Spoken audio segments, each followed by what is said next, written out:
Saya di Jogja National Museum atau JNM di Yogyakarta.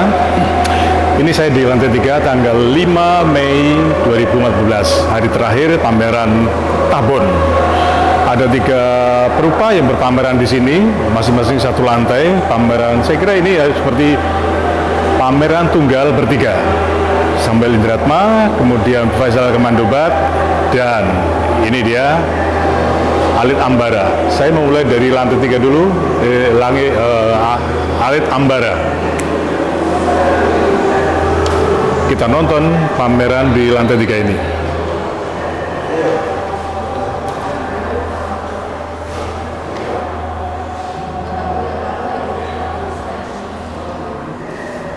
Karya-karya Alit Ambara adalah karya-karya poster, kebanyakan seperti itu karena dia adalah seorang desainer grafis lulusan IKJ, Institut Kesenian Jakarta, dan ini adalah karya-karya lama. Jadi ini mungkin seperti karya mini retrospeksi bagi dia karena banyak karya-karya bertema lama yang dibuat sudah bertahun-tahun yang lalu, dan banyak sekali di sini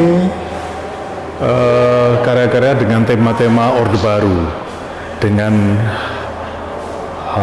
main aktornya Soeharto. Karya-karyanya mengingatkan poster-poster di Eropa Timur seperti di Polandia, Ceko, atau di Rusia juga, yang penuh simbolik, penuh simbol, monokrom atau minim warna. Ya, terutama poster-poster di tahun 60-an, 70-an, bahkan mungkin tahun-tahun terakhir sebelum rezim Eropa Timur, terutama Uni Soviet jatuh dan kemudian terpecah-pecah menjadi Rusia dan negara-negara kecil-kecil lainnya.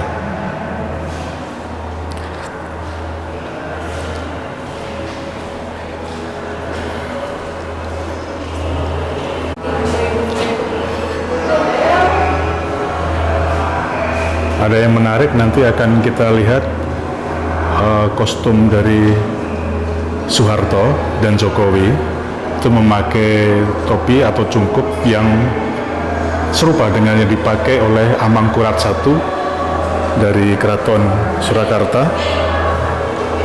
Ini ada idiom yang menarik karena menjadi semacam titik hubung, titik taut antara keduanya. Dia membuat semacam pertautan itu bahwa itu adalah simbol dari otoritarianisme. Alit Ambara mencoba untuk melakukan semacam pertalian yang ketat antara Amangkurat di Keraton Solo, Soeharto, penguasa Orde Baru selama 32 tahun, dan sampai ke Jokowi.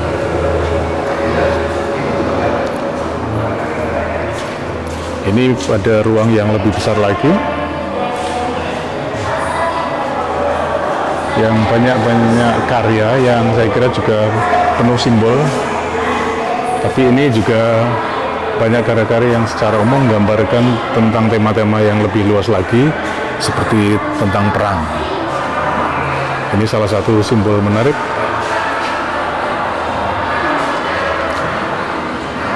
Ada figur kera yang memanggul banyak senjata untuk perang, yang didesain dengan monokrom hitam dan merah, ikonik.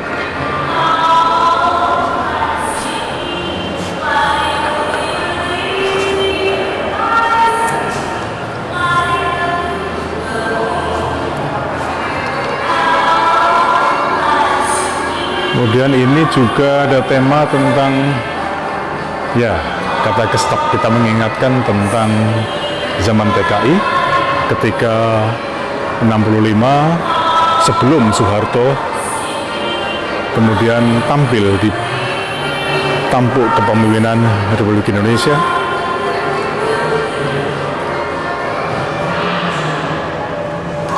dengan segala ironinya seperti super semar, super samar.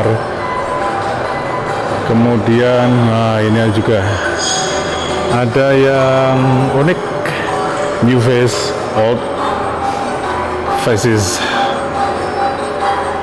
Ini seperti kita bisa menduga-duga seperti sosok si gemoy yang akan tampil lagi sebagai representasi Orde Baru yang akan memimpin Indonesia.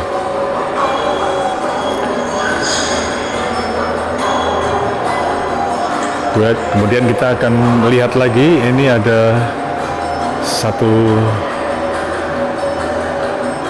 figur gambar yang mengisyaratkan seperti saya bilang tadi, memakai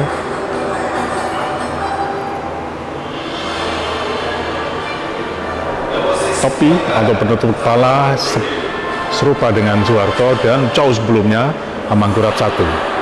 Itu adalah figur Jokowi.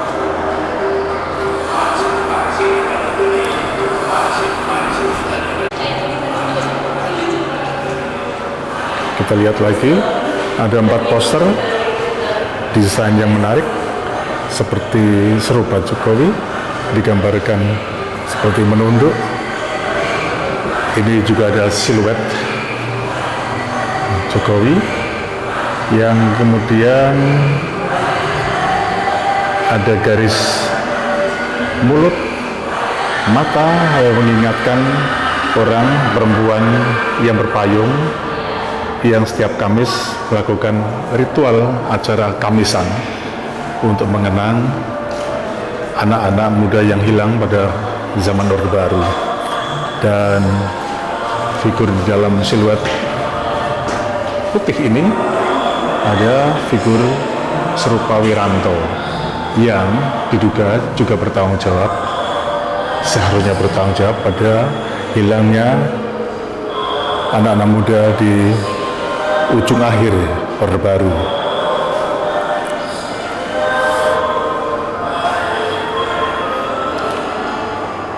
Ini kita bisa lihat lagi figur yang berpenutup kepala serupa Amangkurat dari Solo atau Surakarta. Kita bisa menduga-duga ada apa ini dengan sosok yang kita bisa mengira-ira itu, dan di depan sosok militer.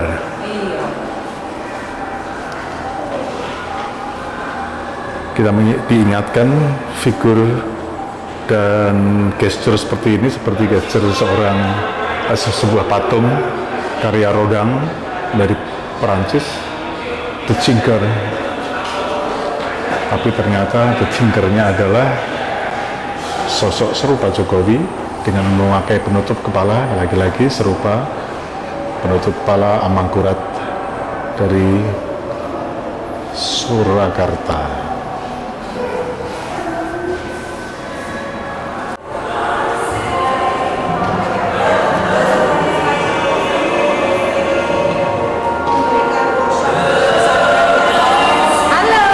Halo, Ade, apa kabar?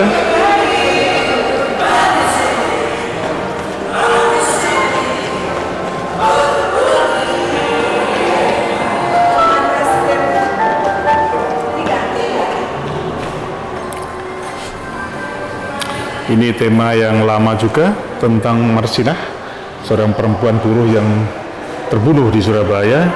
Kemudian ini Munir, seperti wajahnya separuh Munir, separuh serupa Jokowi. Lalu, West Papua. Ini juga sebuah satir yang saya kira juga diperbarui oleh situasi yang terkini yang selalu bergolak di wilayah itu.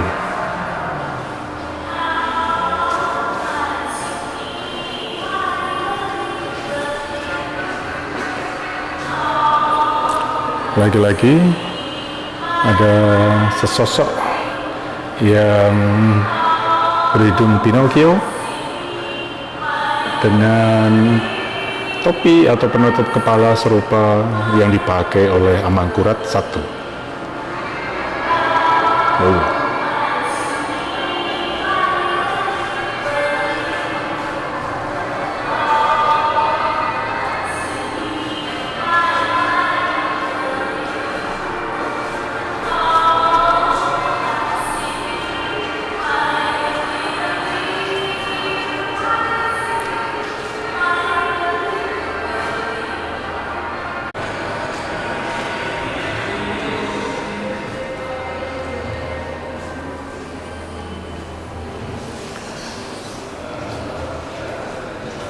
Secara umum karya-karya desain yang berbau muatan politik karya Alit Ambara ini, seperti saya katakan tadi, begitu lugas, tegas, menggiring opini publik atau penonton terhadap isu-isu tertentu yang sifatnya politis, tetapi di dalamnya juga memiliki kecerdasan tertentu yang penonton mesti memiliki referensi tentang hal yang berbau politik.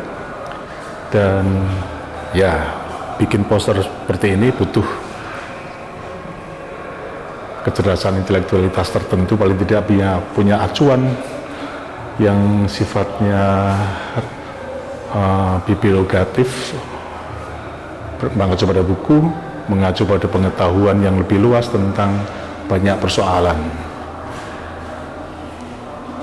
Kita diantarkan untuk menonton karya-karya Alit Ambara ini dengan sebuah poster desain di bagian tangga awal tadi, dengan satu desain poster yang bertuliskan "World cannot afford another war." Dunia sudah tidak bisa mampu menanggung perang lagi. Menarik bahwa di situ ada siluet dua sosok. Yang pertama sosok manusia purba, yang satu sosok yang hitam memanggul senjata seperti mau perang. Kita bisa berandai-andai bahwa ya, mereka yang berperang adalah orang-orang dari masa lalu, orang-orang dari yang berpikiran purba, dengan nafsu purba. Ini sebuah sindiran yang tajam, sebuah sarkasme bahkan, saya kira menarik. Selamat untuk Alit Ambara.